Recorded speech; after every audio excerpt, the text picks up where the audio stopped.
Welcome back to the Doomsday Clock. Today we're going to be discussing the film Avengers Age of Ultron from 2015. My name is Jack, and I'm joined, as always, by my co-host, Eric. Hello, I'm Eric. This is a movie that I really, really enjoy. I saw this was one of the first ones. I think this might have been the first one that I saw in theaters of the MCU.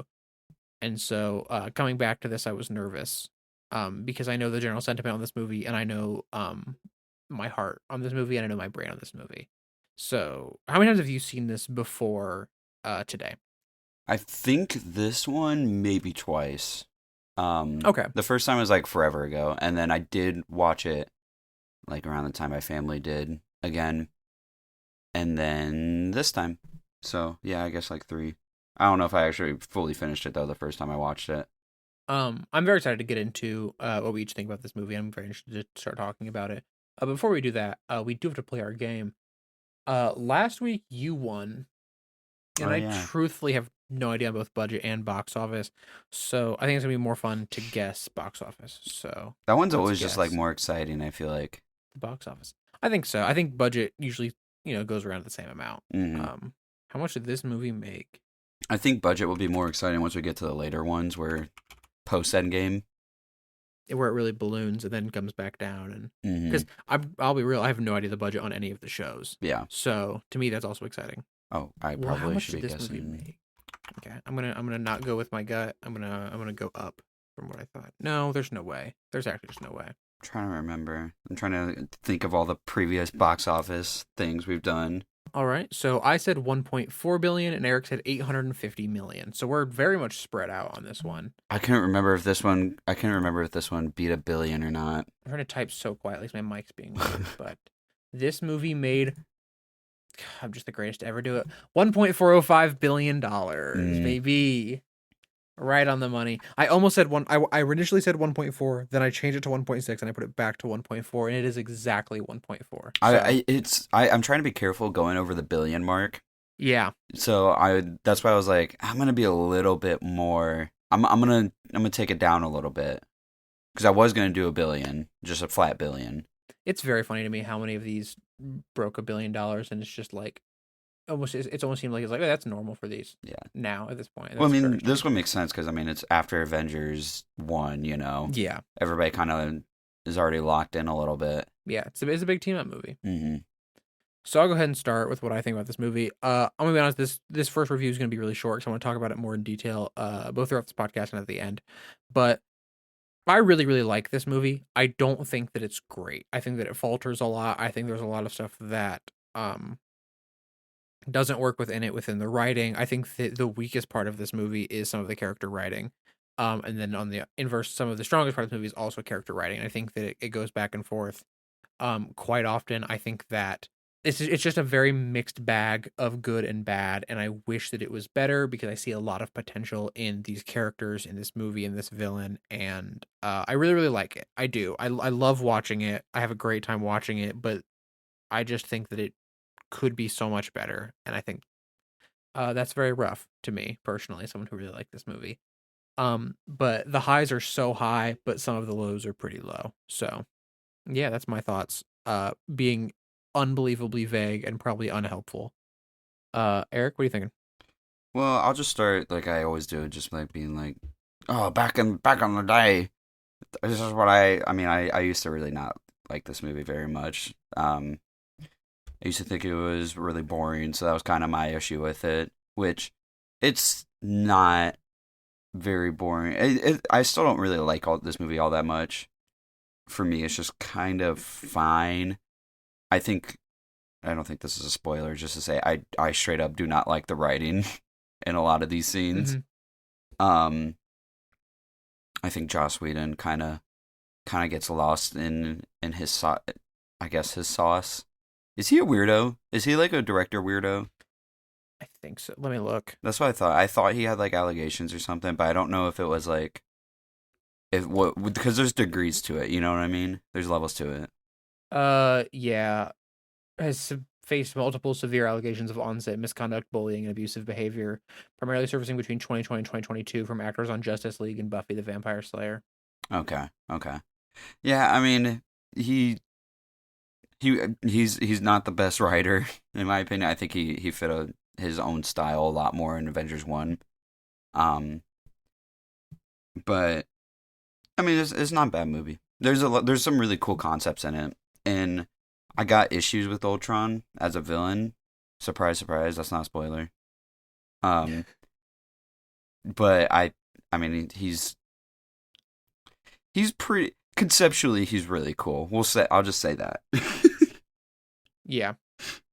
And then I think that it's fine. Like you said, there's a lot of good and bad in it. So Yeah, it goes back and forth. Starting with something that I think is really good, though, I want to talk about this opening sequence. I'm going to talk about a good number of it, and then I'm going to hone in on the title card after you've talked a little about the opening sequence. But I think this opening long take is actually really, really good. I think that everybody gets their opening chance to shine really well. I really, really like how there's one long take, right? At least it's made to look that way, and I think that's really cool. I was like when they do that, and I think that it adds a lot to this opening, and it really makes them feel like a team rather than a whole bunch of people who just happen to be working together, which I think that the opening of this movie does really, really well. Um, I like them calling in the Iron Legion. I like that people do not like the Iron Legion. I really like that it looks like Tony's upgraded a lot of their gear. Cap has the shield recall. I think there's a lot of really, really good stuff up here in this opening. Do you have anything you want to specifically call out before Tony leaves his suit? Well, like you said, I like the long take a lot because it kind of shows off why everybody is here for their own Yeah. like their own special ways. And then that shot of them all jumping over that fence or whatever, it's obviously It's hard. really That's obviously really good. crazy. And I also do like that taking down Hydra is like priority number one for like everybody right now. Everybody agrees that that's probably what they should be doing. And Thor is given a reason to be here because of the scepter being here. Yeah, Yeah, and then the Avengers just kind of have aura, so I like aura. they do. The one guy says, at one point they go, what does he say? Is like, stop them, and he's like, they're the Avengers. Yeah, he says, "Can we hold them? They're the Avengers." Yeah, it's great. Like you get, I think that people very much have like a respect for the Avengers in this world in a way that's really interesting to me. Mm-hmm. And I really like, honestly. Yeah, this is like one of the like few scenes of this movie I feel like that actually is real genuine sauce. Like we're cooking here, right off rip. I think there's a couple other ones that do, but yeah, this is one of the few that like this feels like a different movie. This feels like Avengers 1. Mm-hmm. And then you said I'd be curious. gonna skip to the title drop. I have so much stuff about the title card. Okay, then and hold like the on. area around the title card. Black Widow calming down Hulk. Are we talking about that now, or are we talking about this later? That's I think that is chronologically after, but if you want to talk about it now, I put the title drop after this part, so I don't know. let me look. Because I'm pretty sure the title drop happens, and then they go to. No, you're right. Yeah, they go to You're Avengers right. Town. Well, as beforehand. Well, we could talk about her calming down, and then we could talk about the romance later. Yeah. Go ahead and talk about the lullaby, and then we'll talk about one of the worst choices made in this movie. I mean, I like that it gives Black Widow just like another, useful statistic, I guess, in the Avengers that she can calm him down. Yeah. So, I kind of like that. There's some weird speed editing for Wanda. I don't know what that was about because it never happens again. It never happens again, and it is confusing. It's not the only weird speed edit in this movie, though. It's not. It just comes out of no. It happens. She's not Quicksilver. It's Yeah, it comes out of nowhere. It doesn't make sense with her power set as we know it. It's very strange. I don't get it. And then Dead Avenger scene, cool. And you can talk about the title drop. Yeah, okay. So I'm going to talk about the title card and everything. So basically, from the second Tony steps out of his suit and puts it in sentry mode, I think that we're in a very, like, it's going to foreshadow a lot of the MCU going forward, right? I think that this, like, this whole title card sequence is incredibly good. I talked to my partner about it for, like, 20 minutes last week after I watched this movie. Or after I watched the intro to this movie. And I think coming out of Iron Man 3, we both were like, hey, isn't it weird that Tony's back in the suit? And the answer is like, kind of, right? But I think that it makes sense because he's with the Avengers still. At the end of this movie, he seems to really be out of the suit, but we can talk about that when we get there. The big plot of Iron Man 3, right, is that Tony has this crippling PTSD and anxiety because he's worried that he's not doing enough and that when the threat comes, it will, completely overtake them. This movie is that, but again, and the effects it has on the people around him, right? Which is where I think this movie kind of shines a little bit.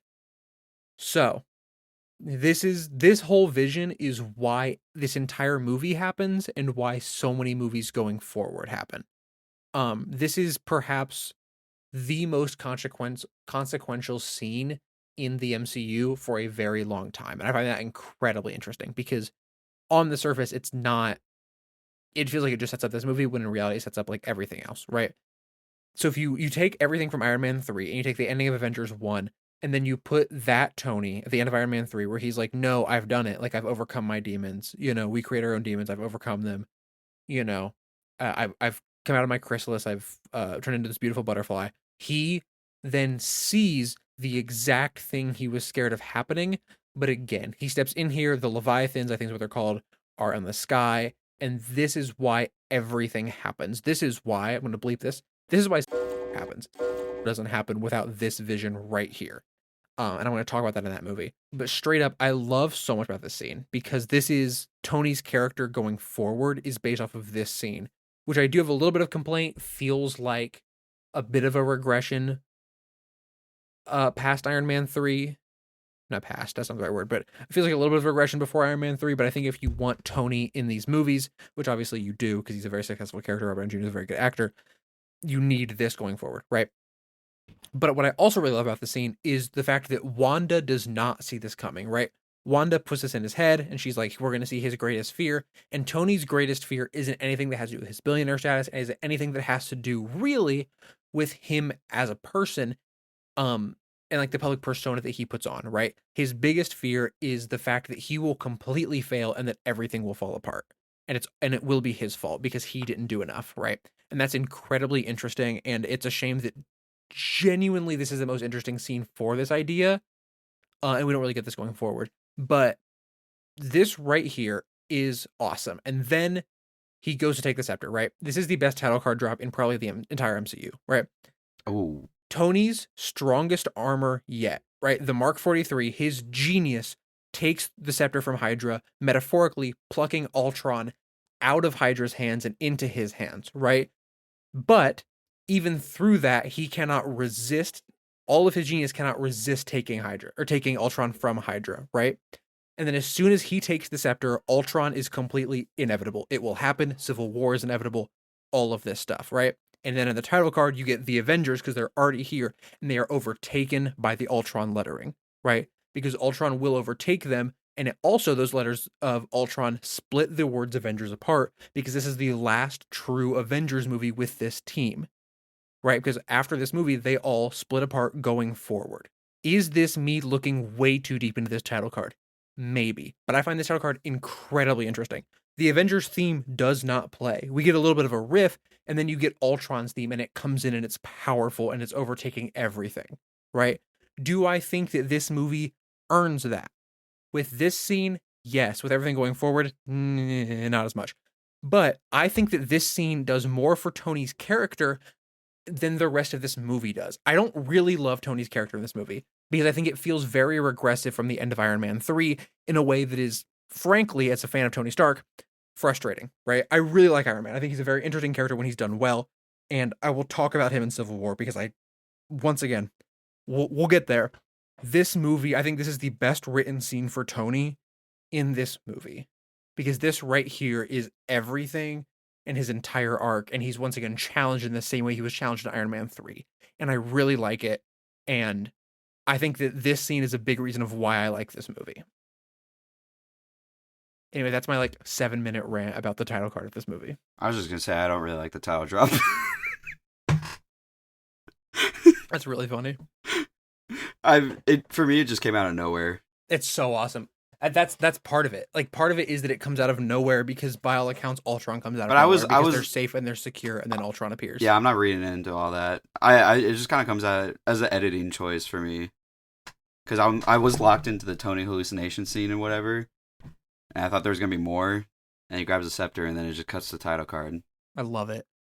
I love it, dude. It's a little sudden for me, so I didn't really like it all that much. Avengers 1 had more aura, though. I disagree. Nah, because he didn't even have to say what he was about to do. Nick Fury in the first movie. Oh wait, I forgot something. Also, Wanda lets him take the scepter. This comes up later with Ultron, but Quicksilver's like, "Should we stop him?" And she's like, "No, we're gonna let him take it." Um, put a pin in that for later. Let me open up another note sheet so I can bring that back up later.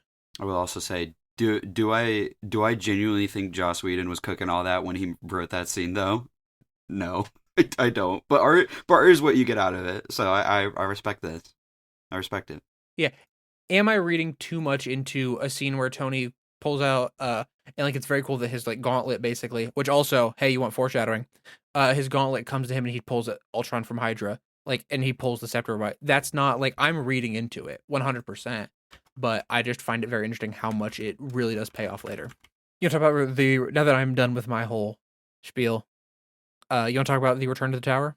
Yeah, just real quick. I mean, it's not a big scene or anything, but I do just like that, the Avengers does feel like a whole kind of, let me sit a little closer. The Avengers kind of feel like a whole like organization right now because I mean, they like Tony literally calls Cap the boss, except he just pays Mm-hmm. for everything.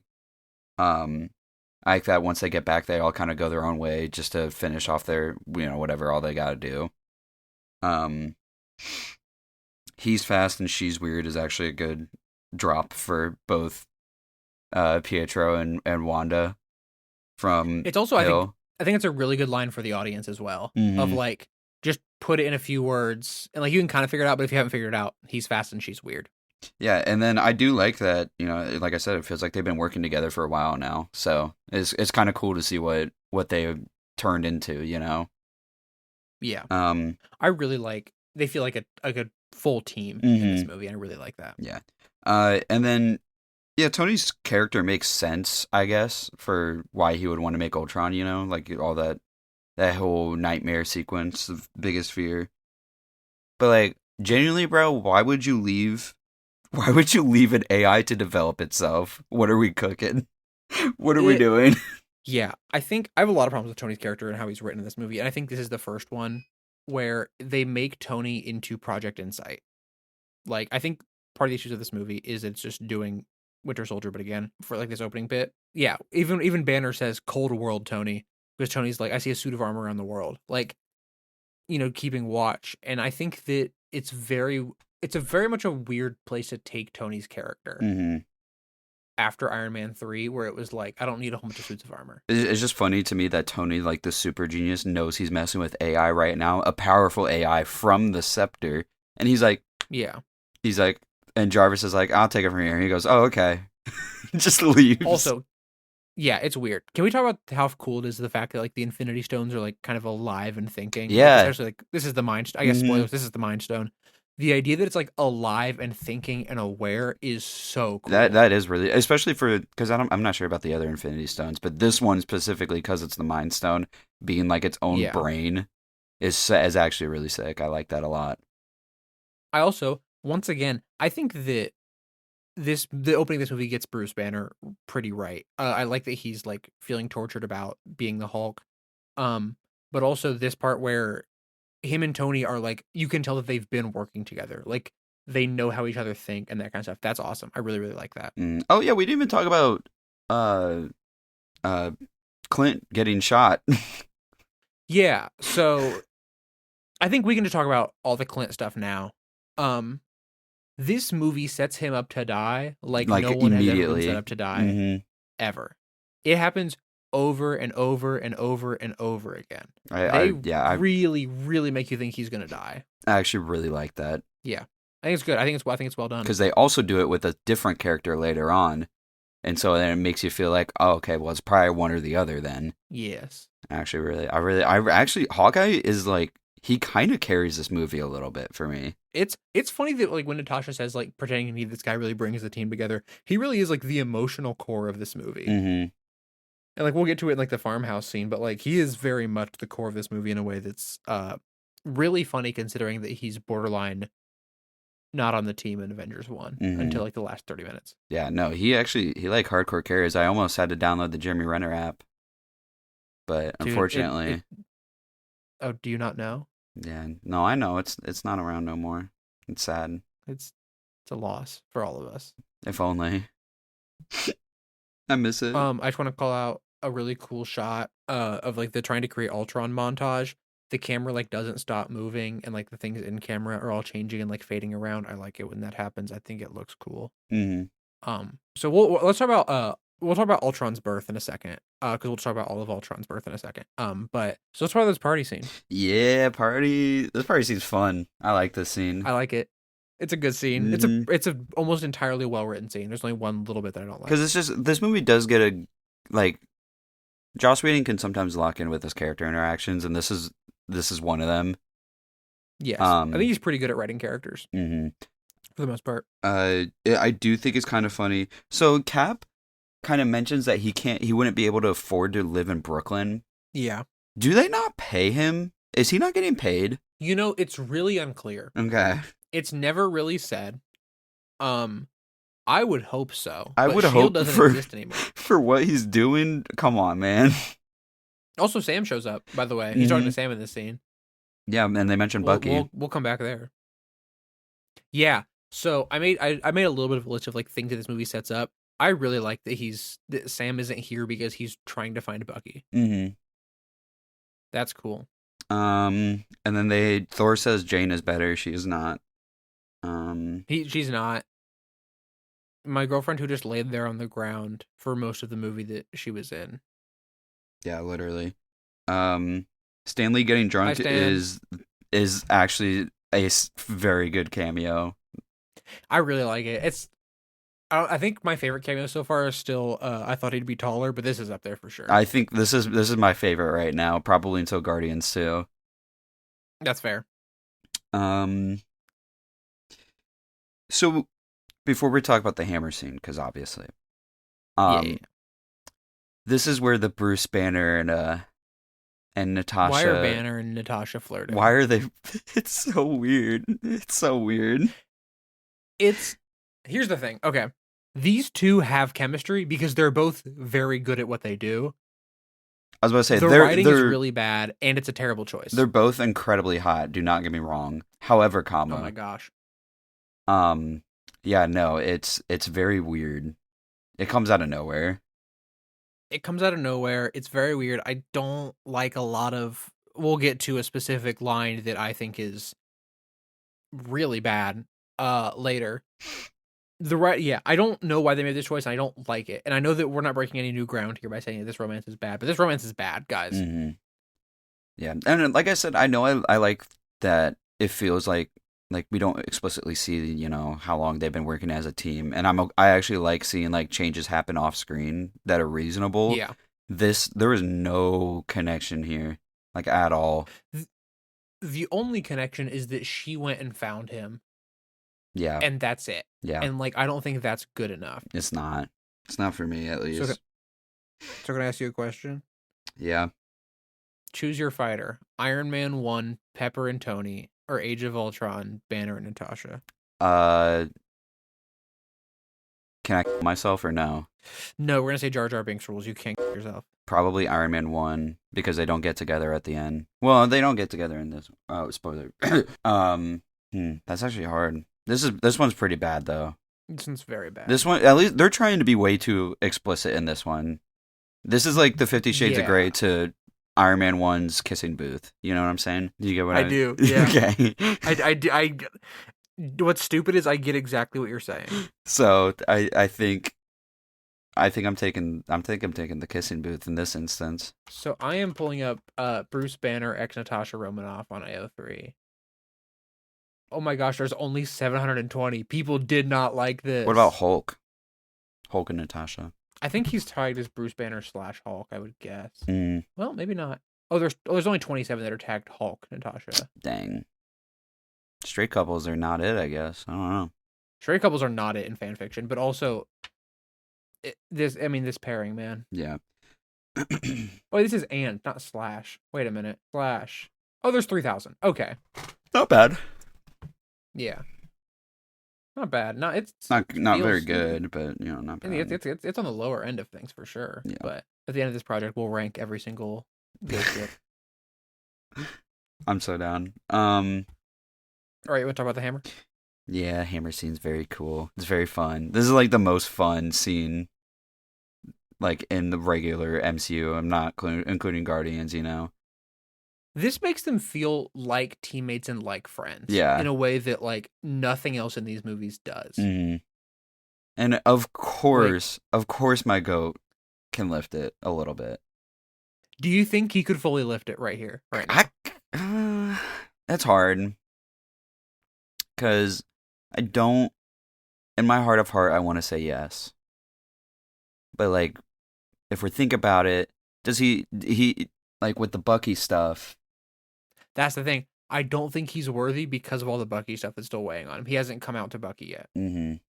Yeah, he hasn't come out to Bucky. They need to get laid again before. They need to pound it out. Yeah, they need to pound it out before he's worthy. I see it. I see it. Yeah, I really like the hammer scene though. I really like Tony and Rhodey trying to lift it together with the suits. I don't really love the line of Tony saying he's going to reinstitute Prima Nocta. I feel like that feels very Iron Man 1 Tony and not. And it feels very regressive, which is, in line because now he's just the quip machine for Josh Whedon to insert quips into and then spin the wheel on the side.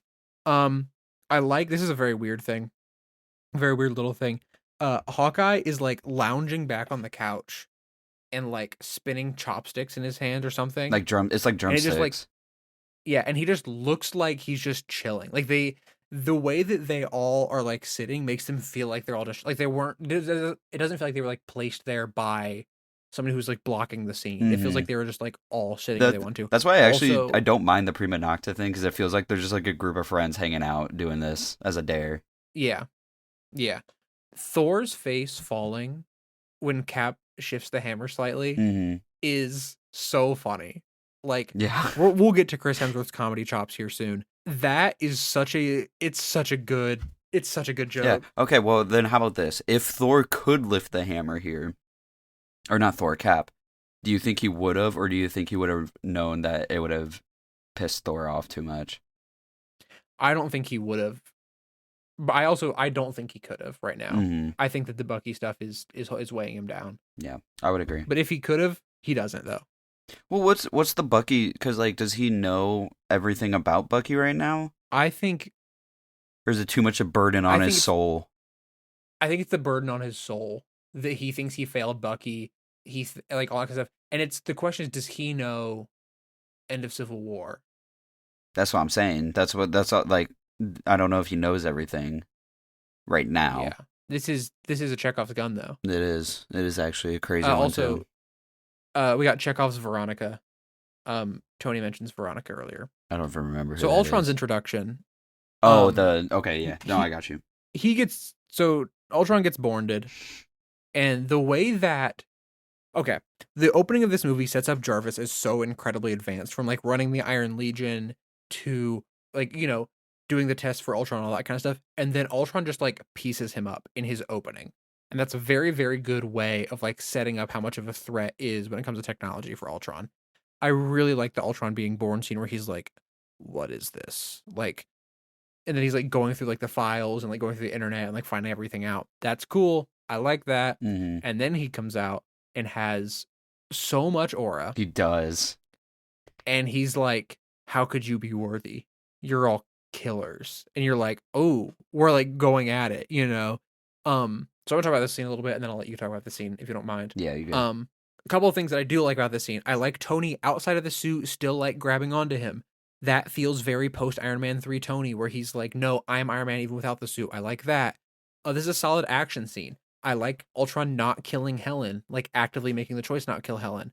I think it's Hawkeye throws Cap his shield. I think that's really cool. I don't like that Banner and Natasha hit the anime trope for some reason. And we get this, like, you have, like, this borderline perfect scene from, like, the party through Ultron's escape. And you end up, like, you just, like, add weird things to it. Like, what's up with that? But I really like the scene. I really think it's really good. And yeah, hey, you want this movie in a nutshell? There's really good stuff, and then there's some like really weird choices in it. Pass to you for the scene. What do you think about the scene? Yeah, Ultron looks so freaking cool as the It's broken awesome. Iron Legion robot. He's got so much aura. He actually genuinely has so much aura in this scene. It's crazy. Um, Shout out to James Spader's voice. I do like the little fight scene they have here because again, everybody kind of just helps each other out. It feels like a real team. Don't love that just the scepter gets stolen again as Yeah. another plot device Yeah. because we're just running it back now. All right, I gotcha. do like the payoff for it later. There's a little bit of payoff for it that I really like. Yeah, Not Vision, a different payoff. I do. Yeah, it's just it feels like come on, man. We just got the Yeah. MacGuffin back. Can we please hold on to the MacGuffin? And then the repeat line of "Peace in our time" is really cool. I like that. I like him playing back audio against them. Yeah, and I like that it like this dude existing causes a lot of tension within the group because obviously Tony made him.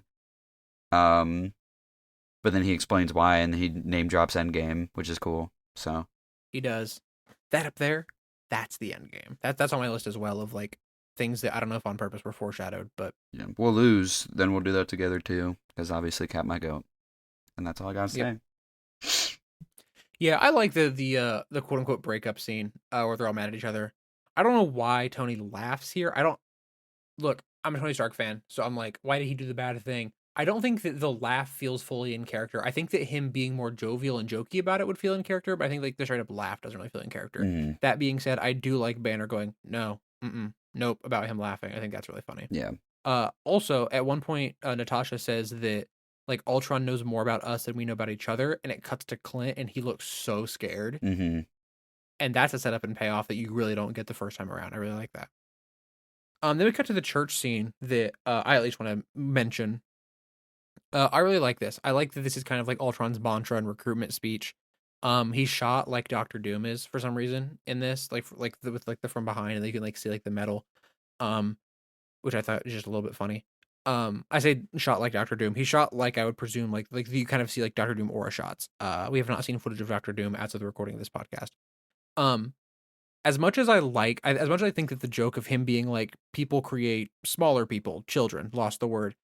As much as I think like it's a funny little bit, I don't think it works for his character, and I want to talk about that kind of side of Ultron real quick. Mm-hmm. He's too jokey. I'm gonna He's talk too about it too. silly. So He's too quippy, and I get it. I get that he was created by Tony Stark, and so you kind of make him an inverse of Iron Man. But the issue is we've already had 3 movies that are like the anti-Iron Man movies, and so adding Ultron onto that is very frustrating. And I think that you can make him kind of jokey without reducing the amount of like aura and without reducing like how menacing he feels. Later on, he goes like, Thor, you're bothering me, and like throws him off the thing. And like that's a way to make him kind of like have a little bit of a joke without him feeling reduced because of this quippiness. And it bugs me. mm-hmm. It bugs me because I think that like Yeah. he has so much good dialogue. Like he has so much incredible dialogue, I think, and James Spader delivers it so well. And then we also get some really not strong parts. And I think that this joke with like children is I think emblematic of a bigger issue of this movie. That being said, I really like this scene, and I really like the reveal that he's a robot, and Wanda is like, oh, that's why I can't read his mind. And this also characterizes Wanda and Pietro pretty well. Not as well as oh no, this is it cuts to This them this is then. this is the where they explain their background. I think a little bit. Yeah. I okay. Okay. There is a trend in the MCU and going forward. This is the Jack Rance episode, by the way. Welcome. There's a trend of the MCU going forward in that comes from Iron Man 3, and that's the we create our own demons. But truthfully, it's just Tony Stark creates his own demons over and over and over and over and over and over and over and over and over and over again.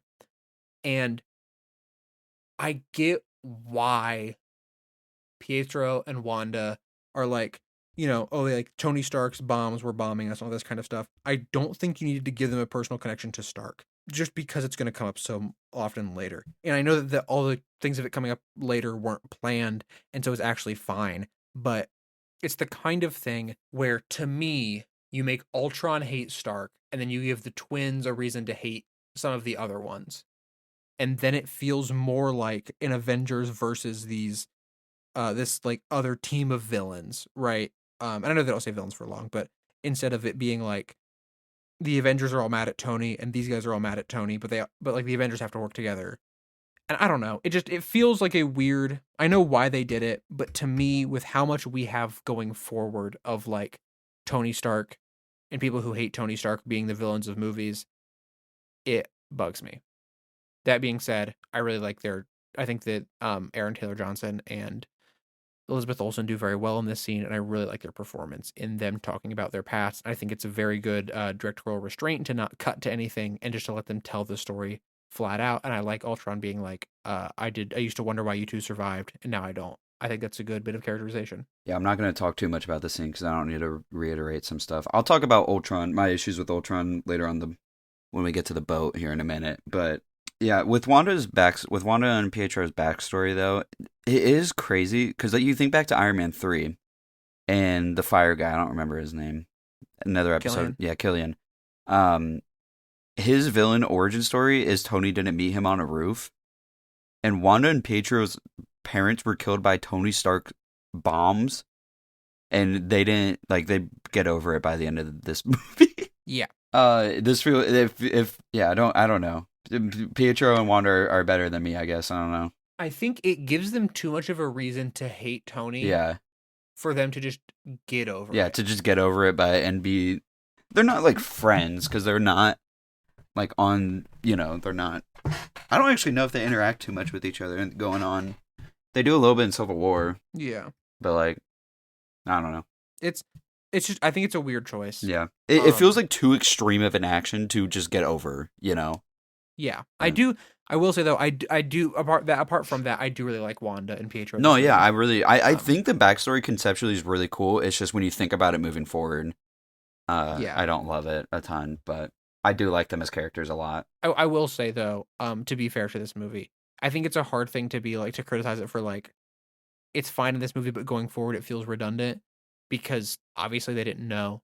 Well, I mean, I think it feels kind of redundant at this point to make Tony Stark just the absolute worst and make it so that he's the reason everybody's being evil right now, 100% though. Yeah, I completely agree with you. You want to talk about the boat? Before you talk about the boat, I'm going to say Andy Serkis, I love you, and then you can talk about the boat. Wakanda name drop. Wakanda name drop. Yeah, I'm going to just talk about the humor because you talked about Ultron. I hate that Ultron's joking in this movie too, but I also just straight up think this movie's not funny. And it's trying a little too hard in a lot of spots. It's like I said, I just don't like the writing like very much in this movie. So I don't find the quirky jokes that they're trying to do like very funny at all. It I don't know. In a post Guardians MCU too, it's like the standard is a little bit higher because Guardians, which it's rough to have this right after Guardians. Yeah, where Guardians is just so naturally funny.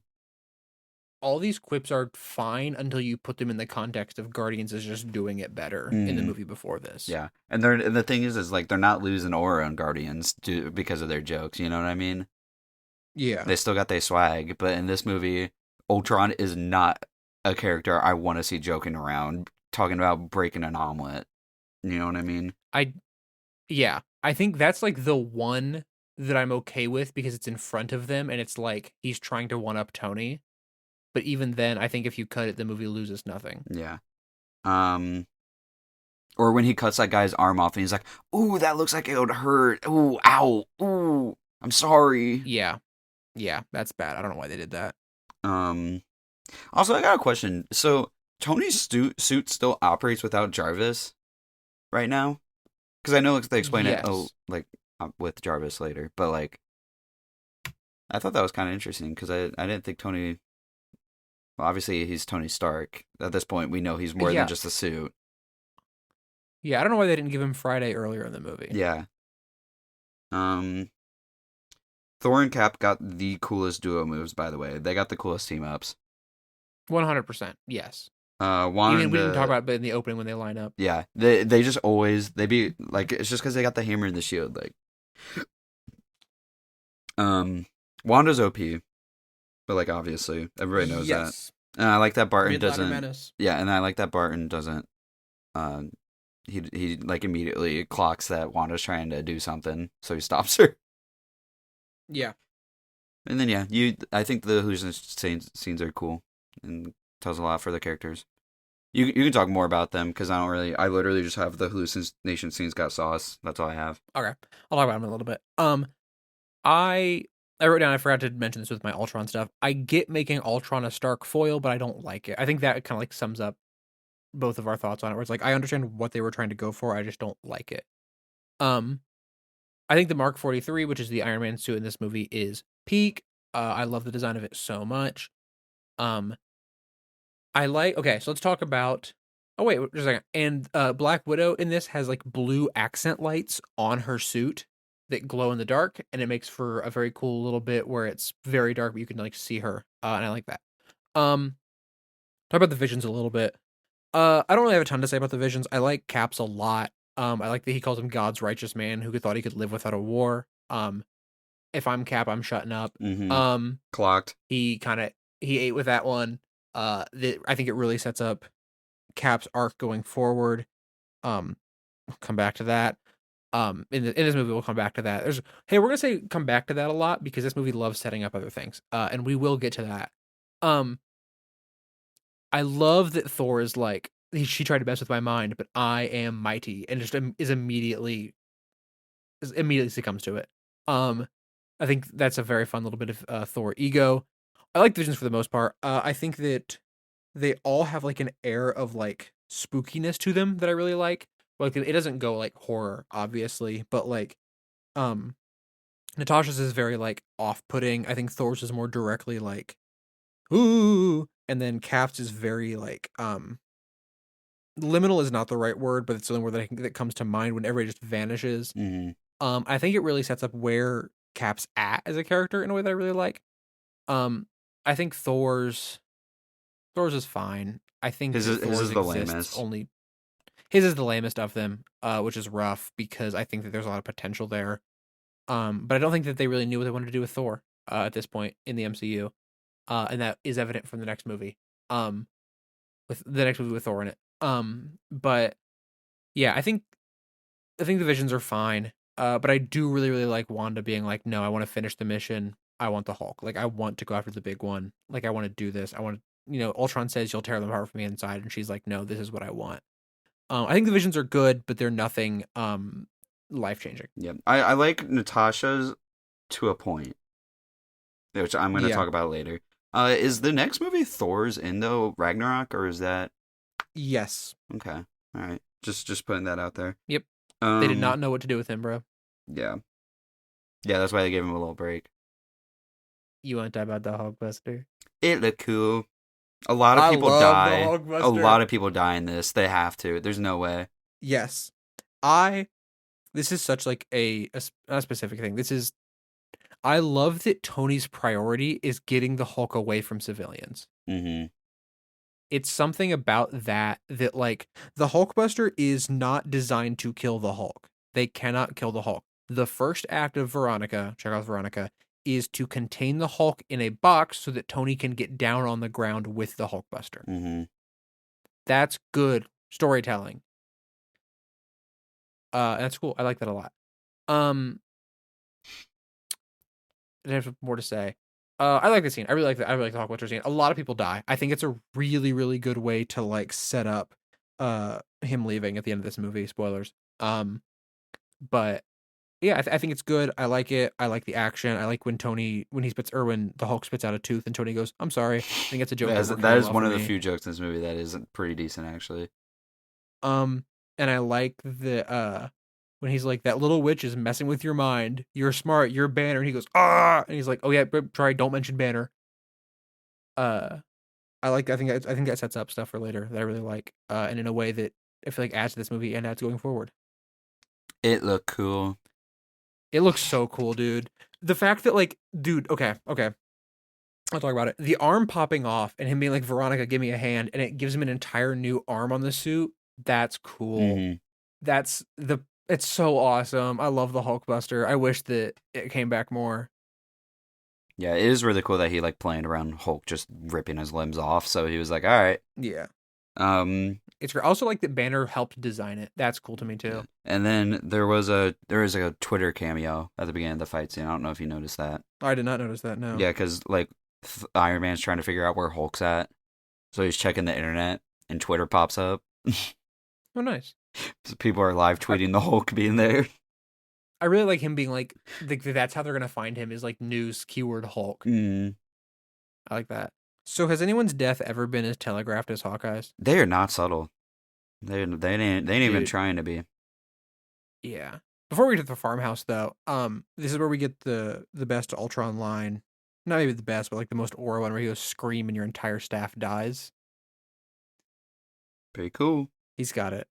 He's got aura. And then I like that this is where they bring the spear back and they or the scepter back and they get Helen with it. I Mm-hmm. like that. I think it's cool. That's a cool way of him being like, no, you're gonna help me out, but I'm not gonna like threaten your life with it. And then this is where the movie and I will glaze Hawkeye because I actually really like Hawkeye. I like him a This lot. scene, the scene of Hawkeye talking to his wife, Laura, is really, really good. I Mm-hmm. really, really like when she says the line, or he says, like, you think they don't need me? And she says, I think they do, and that's scarier. Or something along those lines. That's a really, really good scene. And I think that it's a very yeah, Hawkeye is the emotional core of this movie, which is weird in Age of Ultron. Yeah, and I like that Natasha knew because they call her like Aunt Nat or something. Yeah. Yeah.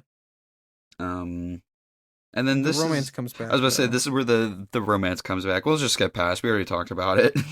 Nope, I got something to say. Actually, I do have something to say too, but you can go first. One, why is this romance happening? Yes. Two, I do really like how Wanda's meddling affects Natasha. I think having it undo some of the growth that she went through in Winter Soldier, even slightly, is pretty good. Three, the idea that this movie implies that if you cannot have kids, Yes. you are a monster Yes. is genuinely abhorrent. Yes. And when watching this, I was like, there's no way that's what they're implying. And that's what they're directly implying. It's so disgusting. I hate that. Terrible writing, disgusting writing, garbage. Hated it. I hate this bit so much. I have this written down too. It is the most disgusting thing I've seen like in a Marvel movie. Comparing yourself as a woman because you can't have kids to the Hulk. What are we doing? What are we doing? What if Josh Whedon was normal about writing women? What if? He can't. Why? Okay, you know what? This comes up later. I'm gonna bring it up now. Hey, for the entire third act, her zipper's like halfway down her shirt. Mm-hmm. It doesn't need to be. Yep. I get that you need the nerds in the audience to be hard so that they pay attention to the woman when she's on screen, but oh my goodness. Can we even pretend like we're going to treat her like a person and not like a sex object for this movie? That'd be great. I don't think so. Can't have one more movie without Natasha having a romance, huh? Mm-mm. She's a woman. She's got to have a romance arc. Impossible. She needs a man's. Oh, that line made me so mad. It pissed me off when I saw it too. What do you think about Steve and Tony's conversation around like when they're chopping wood? It's fine. It's cute. I didn't write a single thing about it, so I didn't write like anything about that. Nick Fury and Tony talking cute, wholesome Chungus 100. Yeah, I'm surprised we haven't looked anything up for those two because he like hard dick rides Tony. I'll look it up. I'll add it. 42. Really? That's very low. That's very low. I'm surprised. This one's tagged spanking. Oh, okay. It's giving 50. For context, we just watched 50 Shades of Grey as a group, by the way. As a group, there were 5 of us there. It was awesome. Yeah, I don't really have anything else to say about the farm though. I just think it's a nice breather of a scene where you can kind of relax a little bit before the entire third act. Yeah, I agree. I'm gonna talk about Thor real quick if you don't mind. Yeah, go for it. I'm very passionate about this movie, guys. I don't know if you could tell, because I really, really like this movie as a kid, and I still do like it, but I just think it's flawed, and that's why I have so much to say about it. This is like if Guardians was kind of bad, like that's how I feel about Age of Ultron. I think that taking Thor away from everybody in this scene makes sense. I think that having him go to like set up the Infinity Stones for the general audience makes sense, but it feels sloppy in how it happens. And I think this is where a lot of the criticism of this movie that all this movie does is set up future movies really kind of comes out. It is an issue of this movie that a good amount of the runtime of this movie is just setting up future movies. And it works sometimes, but it doesn't really work in this movie because I think you need to dedicate more to Ultron. That being said, I like that they bring Eric back. I can't lie. I like that he's like, no, we're going to take you to these pools, and there's like these vision pools in every world or in every realm, and like you're going to go here. And I think this does set up a lot later. I think the shot of the stones in the clouds is really cool. Like I think that yeah, I like it. But I like it, but I don't think it's that good. It kind of just doesn't do much. It's just kind of in the movie. It does nothing for this movie except I mean it gets us to Vision, but like there's another way to get us to Vision. I feel like that's not it doesn't feel as like heavy-handed. Mm-hmm. They set up Hawkeye to explode in a fireball. Dude, cuz he's talking about like this is the last project. This is the last project I'm going to work on the house. I'm going to get it done. He's the most dead person I've ever seen. That yeah, yep. Call him Veronica. I love that Tony is unwittingly looking for Jarvis in the in like this in the places like the center of the internet. I think that's fun. Mm-hmm. Let's start with the chase scene. I really don't have much to say. I think it's fine. Okay. It's not one of my favorite action scenes just because it just kind of feels like Cap on the top of a truck just punching a dude over and over and getting punched over and over until Natasha locks in and steals the cradle. Yeah, that's fair. So I think it's fun. I like real quick backtracking because I just saw this note. I like that Wanda sees the asteroid hitting the Earth and they immediately flip. mm-hmm. I think that's good character work. And then I also really like Ultron's line. She goes like, "And what if people don't want to get better?" And he just goes, "Ask Noah." Yeah. That's Aura. Mm-hmm. That's a good line. I like this. I like this chase action scene a lot. Actually, I think it's a pretty good action scene when it comes to like chases that we've had. I think it's fun that Hawkeye's up in the ship and they're kind of split up, but they're still working together. So we're trading lives, Captain America, because we can't save Natasha, we can save the cradle. So we're trading lives for a cradle now. Okay, interesting. Yeah. I don't absolutely love Cap in this movie, we'll say. But Yeah, I think he's pretty good. He has some good moments, but overall, I like that when he's like, "Don't worry, Tony will like Stark will take care of it." She's like, "No, he won't." yeah. Wanda's like, I'm scared. And then it's because like she saw his vision and stuff. I think it's cool. So let's talk about Vision. Yeah. We can go to the burst scene now. Let's talk about the creation of Vision. I think that this little mini civil war here is pretty well done. I really like it. I like that this is fully Tony's ego acting. Like it's all ego. It's all like, no, I can do it. I can fix it. I can fix it by doing everything. And Banner's like, I'm living in a time loop. Mm-hmm. I like that. I like Quicksilver running out and unplugging everything. And then I like Thor just interrupting the Civil War and being like, nah, we're doing this. I know. I do. It is very funny that he just swoops in and he's like, all right, I'm making the decision now. Yeah. You want to talk about Vision? Yeah, I actually really like his burst scene because you actually, I can't imagine like watching this in theaters for the first time because I didn't watch this in theaters. And you don't know how he's going to react, you know? Like, you don't know anything about comics or nothing. Because for, like, the first, like, minute and a half, minute or so like that, he doesn't really say much. You don't really know how he's going to be. Yeah. So, I think it is actually really cool. And I do like the little Civil War thing here, too.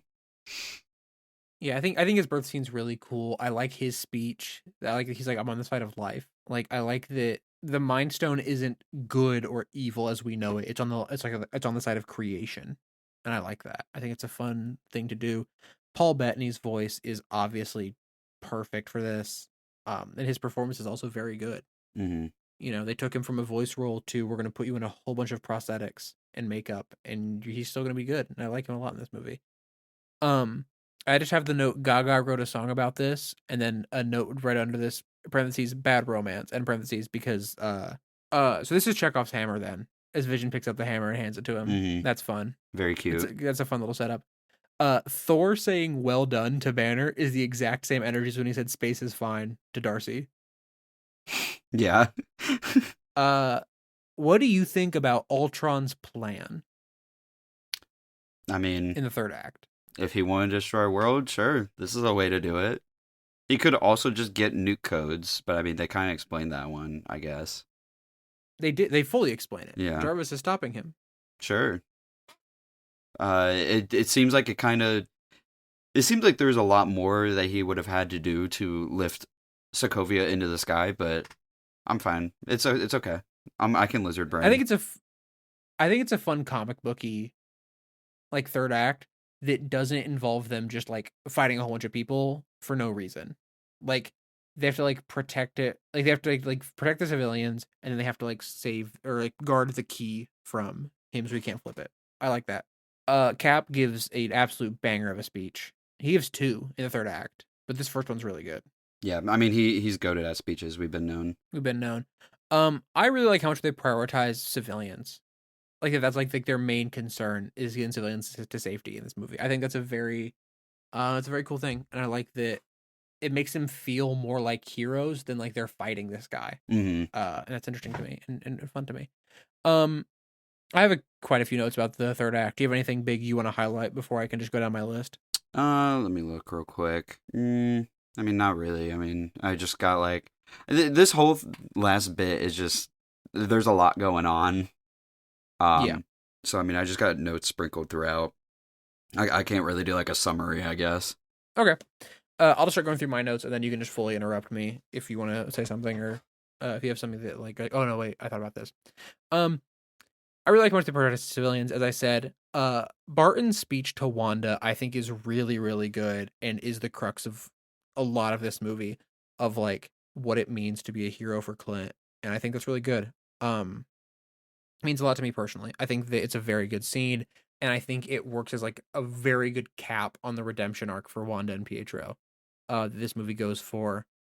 Um, they set him up to die, bro. It's so much. I really like Thor chucking that lady up into the sky, um, to for Cap to catch. I think that's really funny. I like Nick Fury showing up in the helicarrier. I think it's a really cool thing to do. Um, and then Rhodey shows up, Yeah. and do you remember what they say to each other? What Rhodey and Tony says to each other? He makes no, I don't actually remember. I didn't write it down. Tony says, and I quote, "If we get through this, I'll hold your own." Oh yeah, okay, yeah, dick joke. And we, as the shippers, rejoice. Mhm. I'll recap my notes real quick. Ultron was cool. Kind of crazy. He built all this stuff in Sokovia very quickly. Insane, yeah. You get killed, walk it off. I don't know if my goat Banger. would be saying all that though. That kind of gives trade lives. Hawkeye's. I get what you're saying, but I think it's a banger line. It's a cool line, but I just don't know if my goat would be saying that. You know what I'm saying? That's fair. That's fair. Love Hawkeye, obviously. Love my superheroes going on saving people. I would be very pissed though if I fell off the flying city and I see Thor coming down to save me, and then he carries me back up to the city. Just saying. Yeah, it's really, really, really funny. Cap and Thor are the coolest team ups. And then you said the helicarrier stuff, so I think I'm almost caught up. But I do love that Cap is not willing to leave any like these civilians. He's like, we're not blowing this rock up. We're not killing all these people. Just doing that. Yep.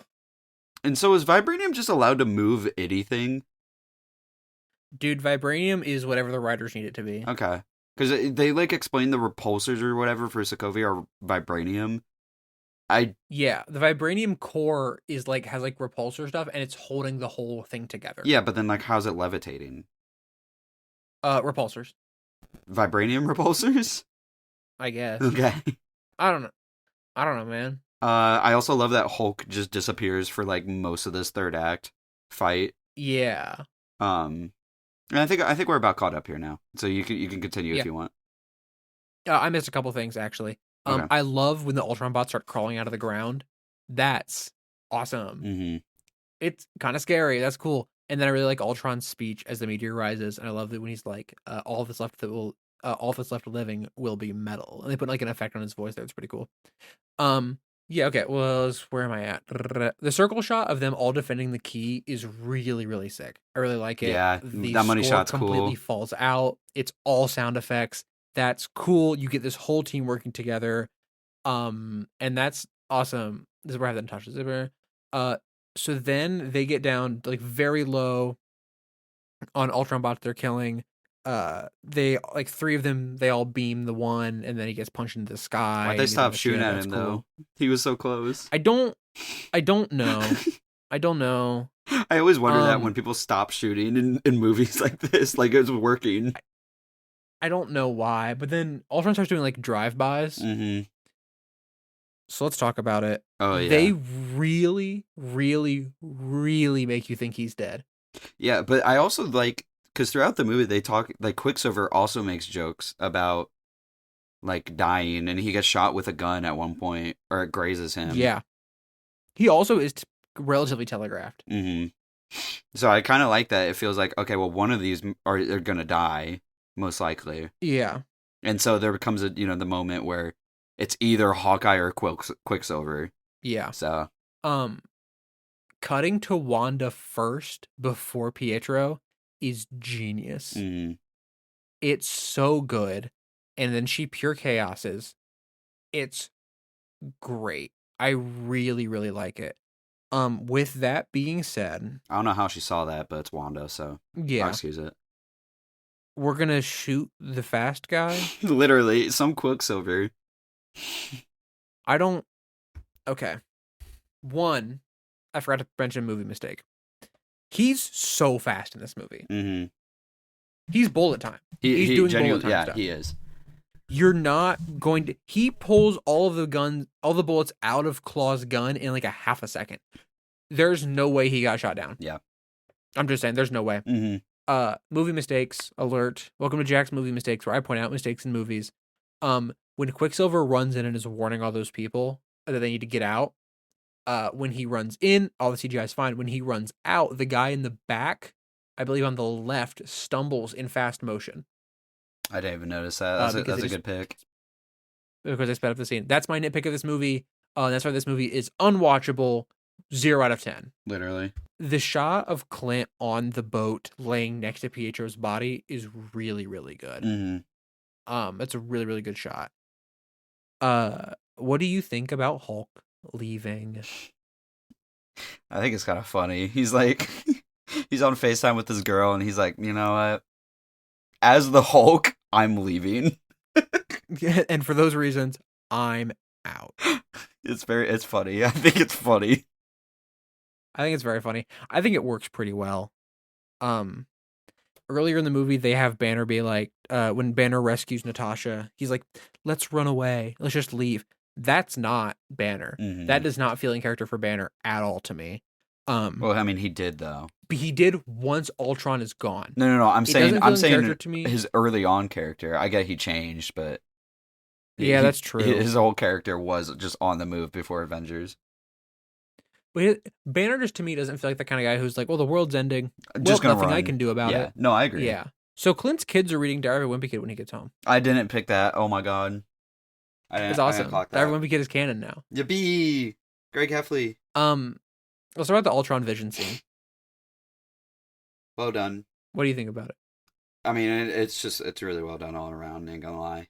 I ain't gonna cap. I feel like the party scene and like Ultron's introduction were written by different people. I don't know where this Joss Whedon been. It does feel like that. It's a very lovely talk, and I love the I was born yesterday line. You know, that's iconic to me. It's such a good setup for everything that comes next from Vision. I really, really like it. So Fury hands Natasha a thing and is like, something went down in the ocean. Could be our Quinjet. It wasn't. It wasn't. So what was that? I don't know. Was it anything? Who cares? I will say I do like them that even though they won, it kind of doesn't like feel amazing because they were responsible for this whole movie. Well, Tony was, you know what I mean? But yeah. And then there's a Skype jump scare at the end. Oh, my dog barking. There is a Skype jump scare. And then I love that they're pretending that Tony's retiring right now. Yeah. I was just going to say, I don't know why I wrote Tony and Cap are gay, but I mean... Oh, I know why. Okay. Before that, a couple things. I like that Thor's like, no, we got to look at the bigger picture here. Like, there's bigger stuff going on. I got to leave and fight and figure that stuff out. I think that feels in character and in line with like the growth we've seen from Thor. I like Tony and Steve having their banter about the Vision lifting the hammer, how that doesn't count, and how if you put an elevator, elevator wouldn't go up. It's great. I think it's really good. The reason why you wrote down they're gay is because Cap goes to get Natasha, and she says, I thought you and Stark were still gazing into each other's eyes. Oh, yeah, probably. But before then, we're gonna take this line. So Cap says, and I quote, family, stability, the guy who wanted all that and went in the ice 75 years ago. I think somebody else came out. And we're going to put a pin in that for later. Okay. Mm.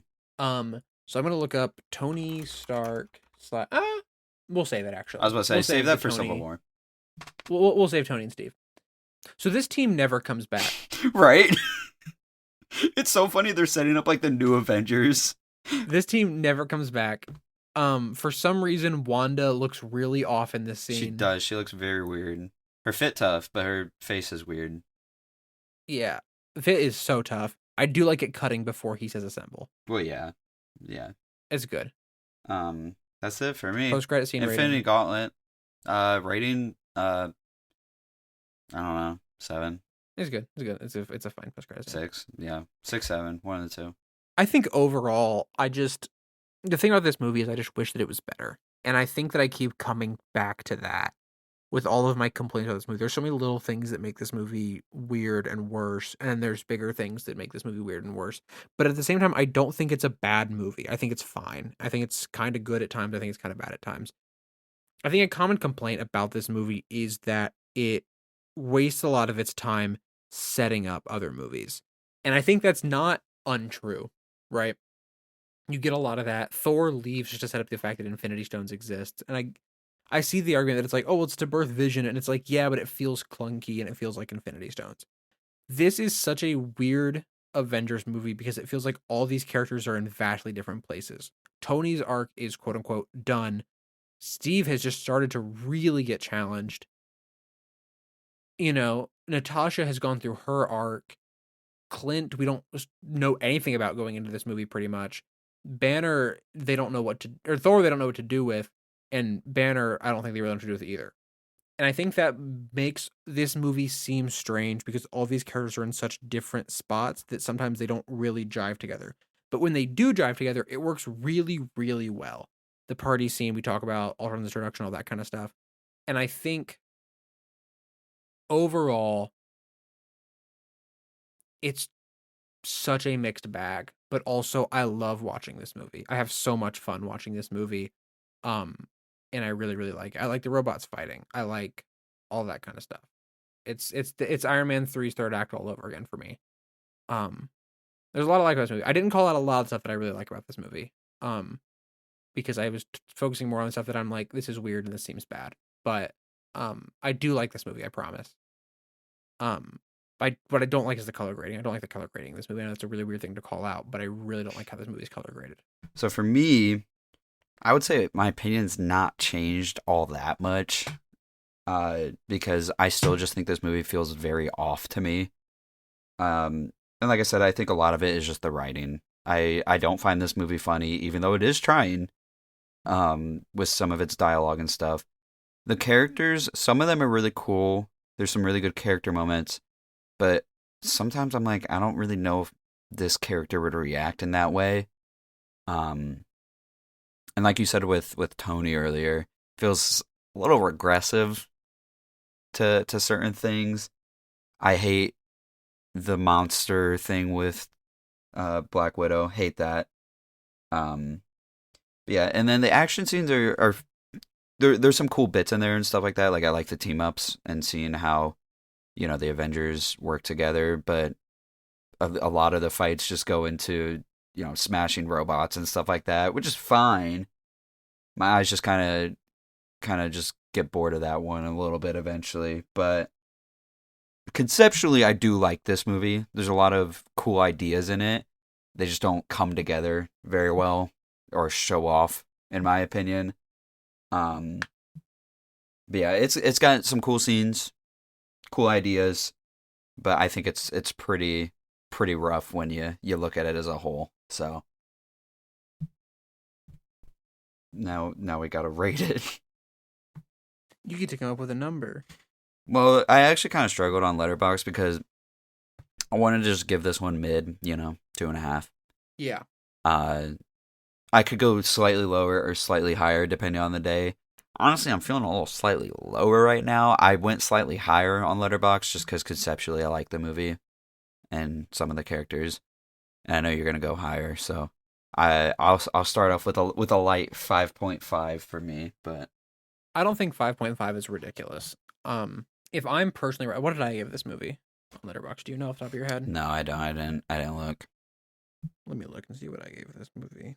I gave this movie 4 stars. This is not a 4-star movie. I think that this is a 3 to 3.5 star movie for me personally, but I give it 4 stars because I like it. Do I think this is a 6? I think this movie is probably to me a perfect 6 out of 10 because it has some good stuff and it has some stuff that drags it down. But I can't call it bad and I can't really call it good. Mm-hmm. What did you say? 5? I said 5.5, but if you just want to meet in the middle and do 5.75, that's fine with me. Let's do 5.7. Okay. I was about to say, I feel like I could go. This movie just ranges anywhere between like a 4 and a 6 for me, depending on the day. Yeah. Yeah, I think to me, this is the quintessential 6 out of 10 movie for me. It's just so, it depends if like the bad stuff is pissing me off more than the good stuff I like in this movie on the current day. Yeah. That's fair. Yeah. Next week is Ant-Man. Oh, goody. Can't wait. We'll save your experience for watching Ant-Man. Yeah, I actually do have interest in watching history. You do have an interesting experience for that. But so this is our last like classic Avengers team up movie before like the big events. Mm-hmm. And so I want to ask you before we go, do you think that with where we're at, do you think that a third Avengers movie before Infinity War, where they are more of a team the whole time, would have been beneficial to the MCU? At that point, I do kind of worry about being bloated because this movie does have a lot of impact, on the team as a whole. So I'm kind of, if they made Civil War an Avengers movie, which it kind of already is, yeah, and then did a different Cap movie, that would probably be the only change I would make, Mm-hmm. So makes sense. I'm just curious because I think about a lot like the structure of these and how like looking back, it's pretty well structured, but there is some stuff where it's like, who questionable. Put the Dark World next to Winter Soldier? Yeah, in the release schedule. Yeah, literally. But yeah, next week is Ant-Man. Oh joy! I can't wait.